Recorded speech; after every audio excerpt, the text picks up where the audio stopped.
The weapon system in Cult of the Lamb is fairly straightforward. You start each run with a random weapon and get the opportunity to swap throughout. The 5 types of weapons available to you are swords, axes, daggers, gauntlets, and hammers. The sword is the first weapon you'll have access to, and thankfully it's the least complicated of the bunch. Its balance of damage, speed, and range make it particularly useful for new players getting a hang of other combat mechanics in the game. With this sword, you'll pretty easily be able to take down enemies in a reasonable amount of time without ever getting caught out in long animations, and because of its decent range, you'll be able to deflect projectiles with ease. Because of this, there's not a ton to say about the sword. It's well-rounded and a solid alternative should you find yourself with a weapon option you're unfamiliar with or don't particularly like. However, this middle-of-the-road approach does leave something to be desired. You'll be unable to make decisive decisions in combat that other weapons offer, and find yourself opting for slower gameplay, which can leave more room for mistakes, especially in more crowded areas. Axes appear early in the game, and from what I've seen, they're a polarizing weapon. They have a slow attack speed, but make up for this with a high base damage. Regularly, you'll find yourself able to defeat the weakest of enemies in just 1 attack, and the mid-ranged enemies in 2. Because of this, the axe is a great weapon for clearing out rooms quickly or strategically dispatching the most annoying or dangerous of threats, and its high consistent damage makes it a reliable choice when fighting bosses. Like all weapons in Cult of the Lamb, the axe has downsides. Its attack speed isn't the slowest, but its low attack speed does leave you susceptible to take damage and can be punishing should you miss attacks. Additionally, in later dungeons, if you don't have access to a higher quality axe, enemies who were previously defeated in 1 or 2 swings may be left on a sliver of health and are able to take 1 more hit. In these cases, the axe loses its best feature. It's powered to defeat enemies easily, and should be swapped out if possible. Daggers, similar to axes, appear early in the game, and again, like the axe, this weapon has fans and haters. They have the second lowest damage, only just beating out the first hits of the gauntlets, as well as the shortest range of any weapons in the game. However, they make up for this by having the highest attack speed out of any weapon. For this reason, the dagger excels in taking down single targets and are especially potent in rooms with a lot of large, slow enemies. Using daggers also allows you to play more defensively, focusing on dodging incoming attacks since your attack animation is short. Additionally, daggers pair nicely with some of the weapon upgrades, but more about that in another video. The low damage on the daggers are their biggest downfall.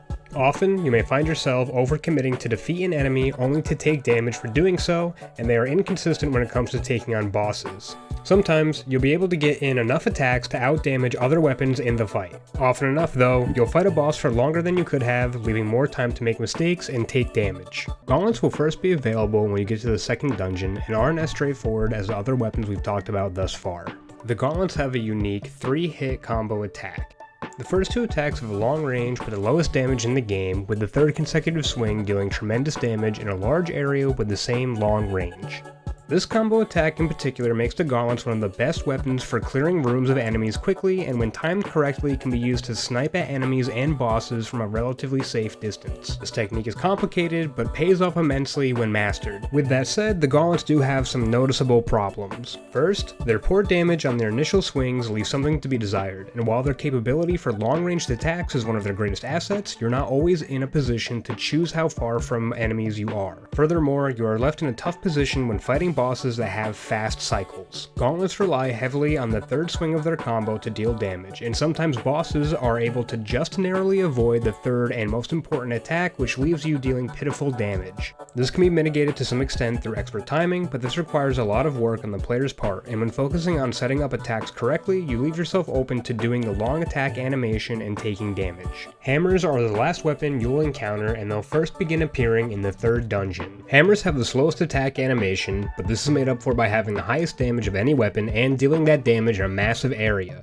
even larger than what is initially relayed to the player through its reticle. The hammer excels at defeating multiple weak enemies in just a single swing, making it one of the best weapons for dealing with mobs of weak enemies, and its large area of effect means you can pretty consistently reflect projectiles back at enemies, sometimes without even trying. Additionally, the hammer's massive damage means you can deal consistent damage to bosses, even if you're only hitting once, which finishes the fight quickly and saves you from lengthy fights where you could make mistakes. The hammer struggles in scenarios you find yourself in with multiple stronger enemies who can take several hits from the hammer. Not defeating an enemy in 1 or 2 swings leaves those same enemies plenty of time to reach you and deal damage. The hammer's most obvious drawback is its timely attack animation. Being the longest animation, it leaves you open to take damage from elsewhere, and this is especially noticeable in boss fights that spawn enemies. You may find you need to make the decision between damaging the boss, the main objective, and dealing with the newly spawned enemies. Since bosses move around, you're often throwing out a lengthy attack in between newly spawned enemies and the boss,